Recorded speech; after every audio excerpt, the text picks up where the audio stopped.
spent one night overnight in the hospital where the doctors and nurses would just be able to keep an eye on me, and spent one night there, went home by 11 o'clock and was laying comfortably in my bed with my bell so my husband would be able to come and dote on me. There was some discomfort after the surgery with a little bit of gas in the shoulder, which is quite common. Well, like any surgery, you're groggy and you hurt. I hurt for maybe a couple of days, and then after that, it just started getting better. In many circumstances, people feel great within a couple of days. They're back to work within the week.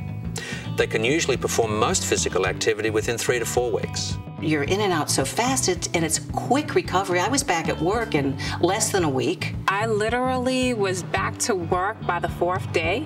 My family was there to help me, and for, I would say, 2 or 3, probably 3 days, I needed help at home. But then after that, I was ready to go back to work. I was itching to go back to work.